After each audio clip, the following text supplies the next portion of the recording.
तो उपासक को जो ये भय और घबराहट होती है, ये पाप होते हैं। विश्वास रखना चाहिए हमारे प्रभु हमारे साथ हैं, विश्वास रख लीजिए।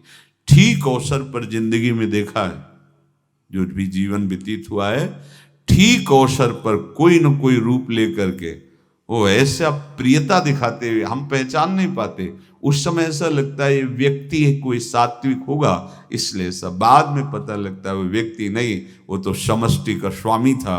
नहीं, इतना प्यार कौन करता है। भय भक्त का विषय नहीं है।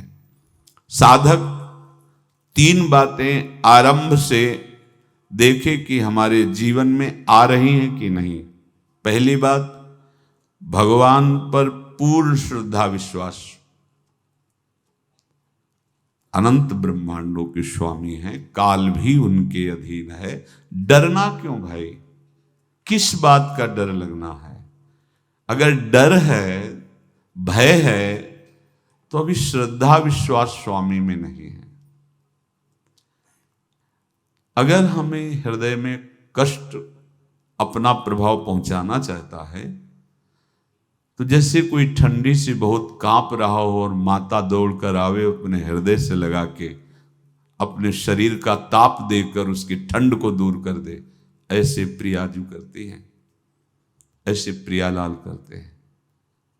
ये कहा कहो बड़ भाग, नित नित रति हरिवंश हित, नित बरधत अनुराग, यह जो कृपा हरिवंश की। ये आपनो भाग आपन मुख, कहत जो श्री हरिवंश बल, हरिवंश भरोसे भय निडर, सो नित गर्जत हरिवंश बल। देखा है, कष्टों की बौछार है, ऐसे जैसे ऊपर से वर्षा हो रही है, भगवान शेष फणों का छत्र, संवर्तक मेघ प्रलयंकारी वर्ष रहे, गिरिराज जी का छत्र। ऐसे भक्त को कृपा छत्र से हर समय सुरक्षित रखा जाता है। भक्त बनने के लिए कोई विशेष लायकात की आवश्यकता नहीं। मैं समस्त गुणों से हीन, पर मैं अपने प्रभु का, बस यही लायकात है। प्रभु की सिवा यदि आपका कोई अन्य आश्रय है तो आपको धोखा लगेगा। नहीं तो सच्ची कह रहे हैं, इसी जन्म में निहाल हो जाओगे। एक बात केवल स्वीकार करो कि प्रभु के सिवा मेरा कोई नहीं है, और है भी नहीं। स्वीकार कर लोगे तो तुम्हें अनुभव में आने लगे। हम प्रतिपल देखते हैं, प्रतिपल, वो केवल अपनापन चाहते, केवल अपनापन, कोई दूसरा नहीं होना चाहिए। बस कहां बाहर तो देखो आप सब हमारे हो, अंदर से नहीं हो। अंदर से आप सब श्री जी के हो और हम आपके सेवक हैं। बाहर से आप गुरु मानो, जो भाव मानो, वो आपको श्री जी जाने। अंदर से हमारे आप श्री जी के जन हो और हम आपके सेवक हैं। बाहर से कुछ भी व्यवहार मानो, कोई बाहर से व्यवहार का कोई अस्तित्व नहीं, अंदर की बात का अस्तित्व होता है। आप सब हमारी स्वामिनी के परिकर हो, हम आपके दास हैं। बस इस बात से हमारा अपनापन आपसे है, नहीं श्री जी के सिवा किसी से कोई अपनापन नहीं। कि आप इसका प्रभाव समझिए। प्रभु को सिर्फ अपनापन चाहिए, सिर्फ अनन्यता।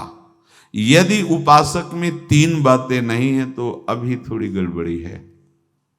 पहला, दृढ़ श्रद्धा विश्वास। दृढ़ श्रद्धा, अब नहीं, अब नहीं, अब नहीं, अब तो हाथ उठने का समय आ गया। अब क्या, अब नहीं, अब गाहक मत फंसाओ, बाजार बंद करो, हाथ उठा लो, चलो अपने घर चलो, समय आ गया, घर चलने का समय है। नहीं तो कलयुग अपनी बाजार ऐसी फैला देगा कि भूल जाओगे कि घर भी जाना है। दूसरी बात, जो गुरु ने भजन दिया उसमें तत्परता, सच्ची मानिए। जीवन भर कभी इस प्रमाद को गुरु कृपा से आने का अवसर नहीं दिया गया कि चैन से सोए हों और चैन से खाए हों। पूरे जीवन में कभी सुविधाओं को स्वीकार नहीं हुआ। पर साधन मार्ग में कभी भी शिथिलता नहीं हुई, तत्परता है। प्रभु पर पूर्ण श्रद्धा विश्वास और गुरु प्रदत्त साधन पर तत्परता, और तीसरा खास विषय इंद्रियों से भोगों को न भोगना। तब ये जो रंग है परमार्थ का, तब अब 2-4 माला की मनमानी आचरण किए कहते हैं हमें भगवदानंद की स्फूर्ति नहीं होती। आपने रास्ता रखा है भगवदानंद का, बाजार लगाए बैठे हो अंदर हृदय में अन्य आसों की, अन्य भोगों की, अन्य चाहों की, अन्य मान्यताओं की। अरे खाली करो, ये सब माया का खेल है। एकमात्र प्रभु, बस जब ठन जाएगी ये बात। अच्छा गौर से देखो क्या है, जब चलोगे तो क्या होगा, चलने की तो सोचो, उस दिन की सोचो जिस दिन चलना है, और किस दिन चलना है पता ही नहीं है, तब तो और होश में हो जाओ। आपको कोई भी यहां सहयोग देने वाला नहीं, कोई भी वस्तु आपकी नहीं, कुछ भी आपके साथ नहीं जाएगा। तो होश में हो जाओ, संभाल लो, आगे की गति मत बिगाड़ो। 3 बातों पर ध्यान दीजिए, श्रद्धा और विश्वास अटूट अपने इष्ट पर। दूसरी बात, हमारे हृदय में जो गुरुदेव ने उपासना का बीज रोपण किया, तत्परता। देखो आपको हृदय की बात कहता हूं, माया के पास केवल प्रलोभन है, ये सुख में बांधती है। सुख का प्रलोभन अच्छे से सजा के पेश करके देना, साधक को भ्रष्ट करना, ये इसका स्वभाव है माया का। माया किसी व्यक्ति का नाम नहीं, किसी शरीर का नाम नहीं। भगवद विमुखता जिस वस्तु व्यक्ति स्थान से हो वही माया है। माया का मतलब थोड़ी जैसे कोई स्त्री शरीर पे आरोप कर दे या पुरुष शरीर पे आरोप कर दे, ये तो माया है, तो और क्या है। मैं, मोर, तोर, तय और जहां तक इंद्रियां जाएं, जहां तक मन जाए, सब माया ही है। इसको देखा है भगवान के पार्षदों ने। ये क्या करती है, चमकीली लेबिल लगाकर, सुख का चारा डाल करके जीव को बांधती है। इससे सुख मिलेगा, बहुत सुंदर है ये वस्तु, ये शरीर, ये व्यक्ति, ये स्थान, ये पद, इससे वो बांधती है। विवेक ऊपर की लेवल का तत्काल ऑपरेशन करता है, वो आंतरिक विषय पर दृष्टि डालता है तो सब खोखला निकलता है, बाहर निकल क्रॉस कर जाता है।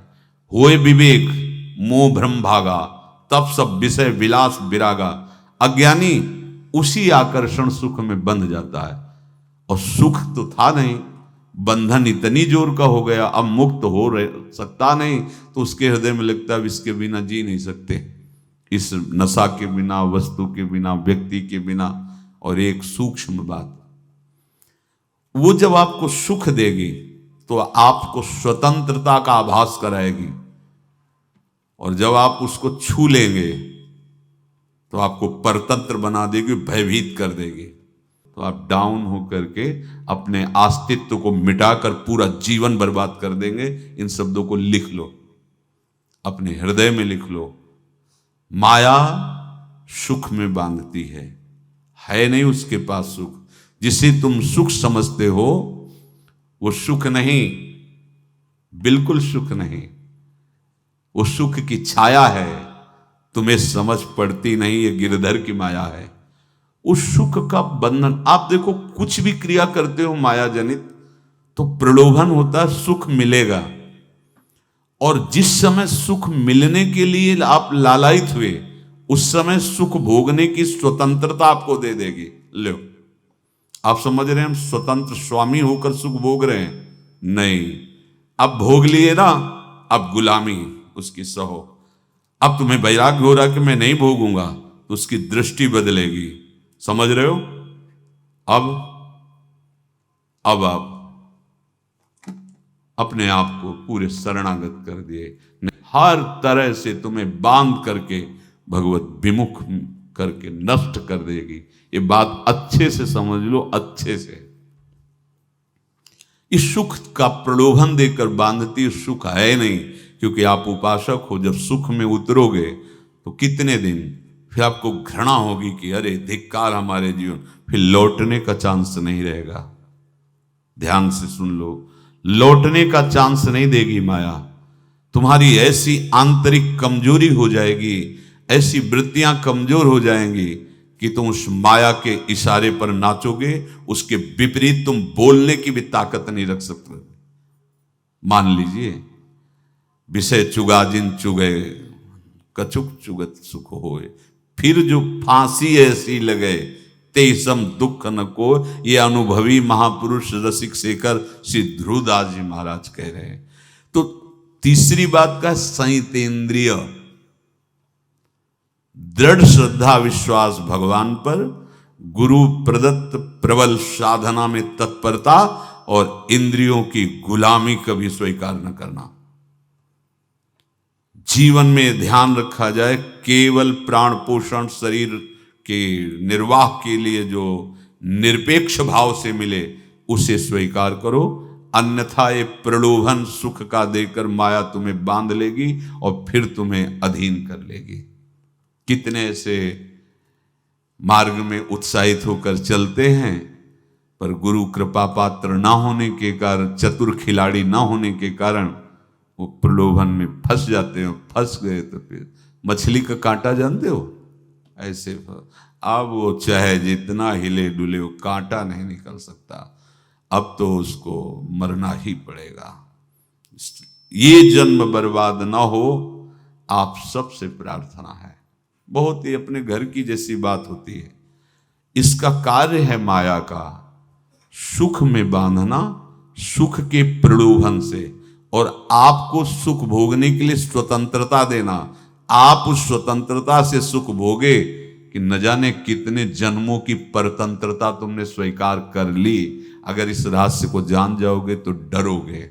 यही डरे डर हरिवंश हित। श्वास जैसे मनुष्य स्वाभाविक लेता है, खाते पीते सोते चलते उठते बैठते बात करते हंसते, सब अवस्थाओं में आप श्वास नहीं लेते, स्वाभाविक आ जा रही है। ऐसे ही श्वास प्रश्वास अपने आराध्य देव के स्मरण का अभ्यास बना लो। अभ्यास योग युक्त चेतसा नान्यगामिना। और जैसे तनिक भी श्वास रुकी तो घबराहट, बेचैनी, परेशानी आ जाती है, ऐसे ही श्वास प्रश्वास यदि नाम से खाली जाने लगे तो घबराहट, परेशानी, जलन पैदा होनी चाहिए। तब आप उपासक माने जाएंगे। क्या ऐसा हो रहा है? क्या हृदय की ऐसी स्थिति है तो धन्यवाद, नहीं है तो इसी की प्राप्त करने के लिए प्रियाजू ने हमें अपने मार्ग में घसीटा है, चाहे वो गृहस्थ हो चाहे वो विरक्त हो। यदि श्वास प्रश्वास में नाम न हुआ तो तुम्हें घबराहट होनी चाहिए। भूरी सखी जी कहते हैं कि मेरे जी में बड़ी घबराहट होती है, ऐसे वो जी घबरात। भूरी सखी जी कह रहे हैं, श्वास नाम दो बिलक चलत है, इनको भेद न मोको भावे। मुझे बहुत घबराहट पैदा हो रही। प्रियाजू से कह रहे हैं कि श्वास प्रश्वास में नाम का क्रम नहीं बन पा रहा, टूट रहा है, मुझे ऐसा अच्छा नहीं लग रहा। आप कृपा करो प्रियाजू, श्वास ही नाम, नाम ही श्वासा, नाम श्वास को भेद मिटावे। प्रियाजू ऐसी कृपा कर दो, श्वास प्रश्वास आपका नाम चलता रहे। ये बात प्रवचन ना मान करके जीवन मान लीजिए। जैसे हमारी श्वास प्रश्वास उठते बैठते चलते फिरते खाते पीते स्वाभाविक चलती है, हम ऐसा अभ्यास नाम का करें कि ऐसे चले। जैसे हमारी श्वास प्रश्वास रुकने लगे तो घबराहट, बेचैनी, प्राण व्याकुल हो जाते हैं, ऐसे ही श्वास प्रश्वास में यदि नाम रुकने लगे तो तद स्मरणेन परम व्याकुल, घबराहट पैदा हो जाना चाहिए। नहीं होती तो तो अभी बहुत दूर नगरी, होती है तो अब निहाल हो गए हो, तुम चिंता मत करो। आगे का जो दिव्यात्मक स्वरूप है वो आना प्रारंभ हो जाएगा। रोम रोम रग रग बोले, तब कुछ स्वाद नाम को पावे। यही यही सारा वैभव प्रकाशित हो जाता है। जहां तक हो सके किसी भी अनर्थ के हटाने का तुम प्रयास और चिंता मत करो। बहुत अनुभव की बात है। जैसे तुम कहीं फंस गए, गलती हो गई तुमसे, माया ने फंसा लिया, अब निर्भय हो जाओ। तुम्हारा अपमान होगा, तुम्हारी निंदा होगी, कुछ नहीं बिगड़ेगा, लेकिन पूरा जीवन बर्बाद नहीं कर देना है। प्रभु के भरोसे हो जाओ कि यदि आपको अपमान और निंदा करवानी तो करवाओ, पर अब लो नसानी अब ना न सही हो। मैंने समझ गया, अब आगे बढ़ूंगा, नहीं रुकूंगा। कुछ भी हो जाए, प्राण चले जाए, सभा में अपमान हो जाए, तो भी मैं अब रुकने वाला नहीं। समझ रहे? प्राप्त अनर्थ की निवृत्ति की चिंता में नहीं रहना तुम्हें। अगर तुमसे अनर्थ हो भी गया है तो तत्काल आगे बढ़ो। तुम्हारा इष्ट वो तो जान रहा है ना, तो पकड़ो उसी को। आप जान रहे थे मैं फिसल रहा था, आपने नहीं रोका ना, चल अब आपके ऊपर है। आप चाहे अपमान करवाओ, चाहे निंदा करवाओ, चाहे आप हमारा ये शरीर छुड़वा दो, अब मैं आपको छोड़ने वाला नहीं। बिल्कुल ये बात पकड़ लेना। ये जीवन में कई बार ऐसे अवसर आते हैं जहां हमारी भक्ति को बाधित करने के लिए माया ऐसे कांटे फैला देती है और हम असमर्थ हो जाते हैं, हम दब जाते हैं। कुछ गड़बड़ नहीं होगा, मृत्यु से ज्यादा कुछ गड़बड़ होने वाला नहीं। जो गड़बड़ हो गया अब दोबारा होगा नहीं, और उसमें हम दबेंगे नहीं, हम उसे क्रॉस करके आगे बढ़ेंगे भगवत मार्ग। कुछ नहीं होगा, विश्वास करना। वो ऐसे फूल जैसा निकाल के तुम्हें अलग कर देंगे। विश्वास रखना, विश्वास रखना। इस बात पर हम जोर दे के कह रहे हैं, नहीं फंस जाओगे, फंस जाओगे। कभी इष्ट गुरु से छुपाव मत करना कि अगर ये जान गए तो। नहीं, जानो, तुम जानो। क्यों जाने? गलती तो तूने की। अगर हमारी गलती है तो आपकी भी गलती है। कैसे? छोटा बालक जब गिरता है, माँ दौड़ के उठाने जाती है ना, तो पहला रोष दृष्टि उसकी माँ की होती है। अब तो उठा रहे हो, और जब गिरने जा रहे थे तब क्यों दृष्टि नहीं डाली? अगर पकड़ लेती तो गिरता ही क्यों नहीं? तुम्हारी मायाबाजी पसारी विचित्र, सुन मुनि मोहे काकी कोड़, कह हरिदास तुम्हारे हम जीते। तो ये अपने संबंध बल से बात कर रहे हैं। झुकना नहीं, टूटना नहीं। माया का कार्य है झुका देना, रौन देना, और पश्चाताप मत करना। प्राय कहा जाता है प्रायश्चित करो, पश्चाताप। हमारे पास समय नहीं है। राधा राधा राधा सब हो गया, पश्चाताप बढ़ा गए। नहीं तो इसी चिंता में गलती हो गई, गलती हुई तब समय नष्ट हुआ। अब वर्तमान में उसका चिंतन करके नष्ट करो, और आगे के चिंतन की गुंजाइश नहीं रह गई, क्योंकि आप अपने हृदय को इतना गिराते चले जा रहे हो, हृदय का स्तर, कि उत्साह ही नहीं रह जाएगा। यह ऑपरेशन है सीधे भगवत प्राप्ति के लिए। बिल्कुल दृढ़ विश्वास। तुम्हें अब अपनी चिंता नहीं करनी। बैठा लो, हृदय में बैठा लो। अगर भगवत विश्वास नहीं तो घबराहट पैदा हो जाएगी, भय हो जाएगा, विषाद हो जाएगा। अरे कितनी बार संसार में अपमान हुआ है, कितनी बार सम्मान हुआ है। ये कुछ सम्मान और अपमान कुछ अस्तित्व तो नहीं रखता। अब हरि नहीं छूटेंगे। भाग हरि की तरफ, भाग। बिल्कुल परवाह न कर, भाग। किसी के फंदे में मत फंस, भाग। ये अंदर की पुकार है, अंदर की बात कह रहा हूं। ये मन बहुत बदमाश है। पहले तो लुभायमान करके सुख में बंधाता है, और फिर भय और संकट विषाद में फंसा देता है। ये वस्तु काम आएगी, क्योंकि विपक्ष जोरदार है, माया कोई साधारण नहीं है। विश्वासी साधक का भगवान स्वयं जुम्मा ले लेते हैं। विश्वासी साधक का भगवान स्वयं।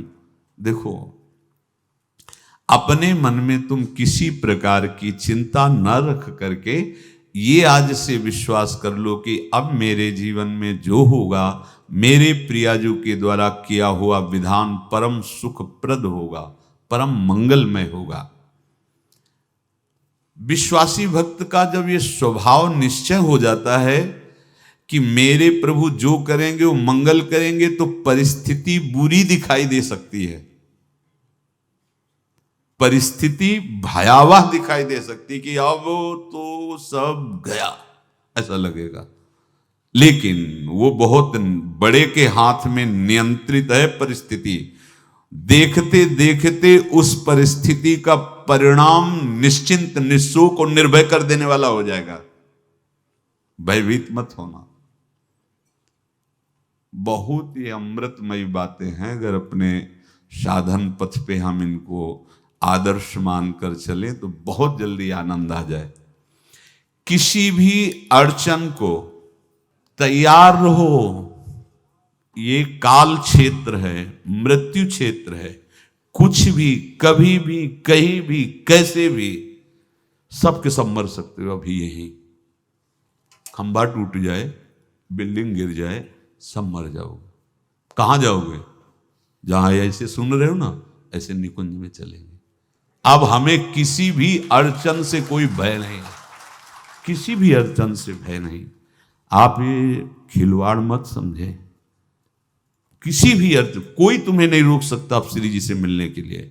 ये आगंतुक भय एक स्वाभाविक होता है। जैसे पूज्य श्री मंगनानंद जी सरकार सेनपुर, बहुत उच्च कोटि के ब्रह्मलीन महापुरुष, तो एक चौकी पर ऐसे बैठे हुए थे और बहुत से ऐसे संतजन, परमहंस सब बैठे हुए थे और ब्रह्म चिंतन के विषय में चर्चा चल रही थी।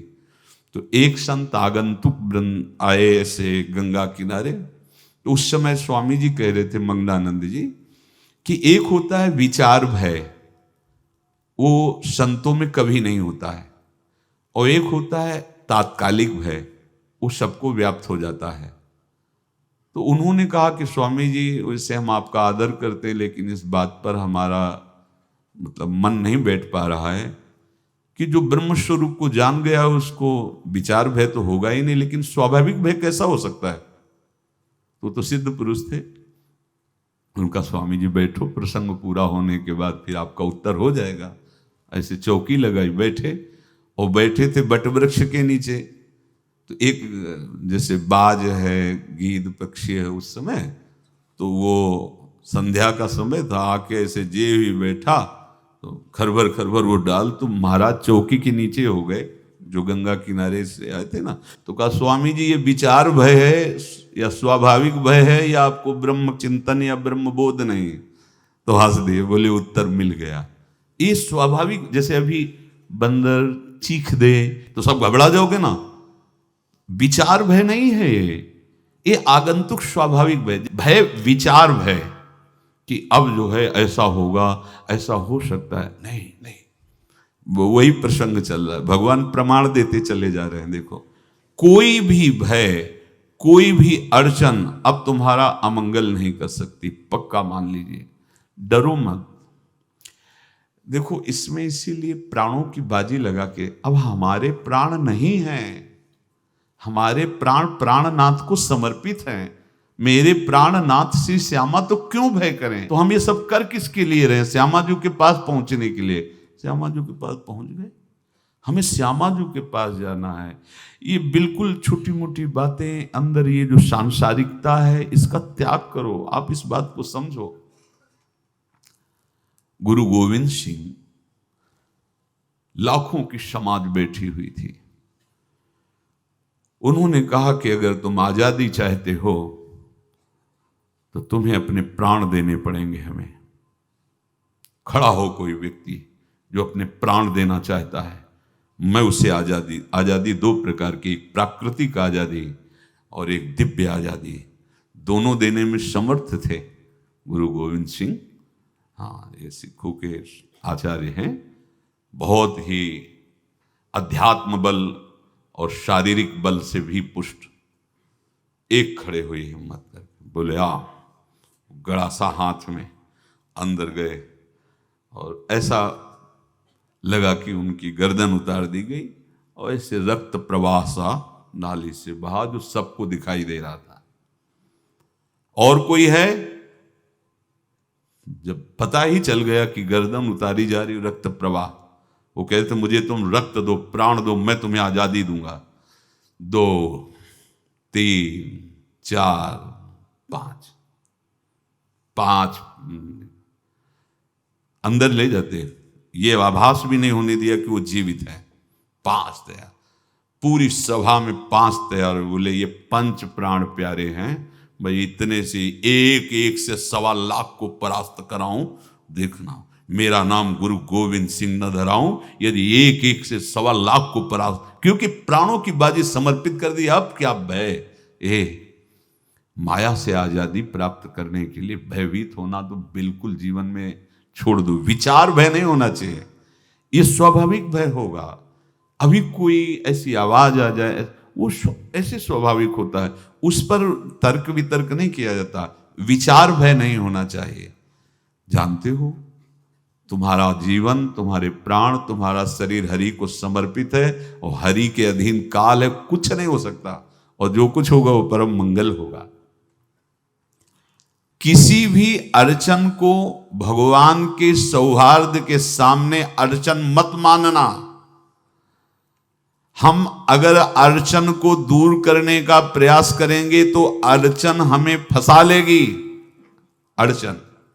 और यदि भगवान पे विश्वास कर लिए तो वही अड़चन अर्चन बन जाएगी, उपासना बन जाएगी। मान लीजिए बात, मान लीजिए आप लोग तो गृहस्थ में देखा होगा, हमने देखा है, बच्चा गिरा, रोने लगा, माँ उठाने आई, छाती से लगाया, वो माँ के थप्पड़ मार रहा है। यद्यपि वो कुछ जानता नहीं, पर भाव जब उसके देखे, बलिहार है इस वात्सल्य की, बलिहार है, ये माँ को मार के कह रहा है, थप्पड़ मार के, अब तू छाती से लगा रही, जब गिरा और चोट लगी तब तू कहाँ थी, क्यों ले उठाया, ये अधिकार। हरि वो तो अल्पज्ञ माँ है, पर हम तो सर्वज्ञ हरि के वात्सल्य में डूबे हुए हैं। हमको तो भय बिल्कुल नहीं होना चाहिए।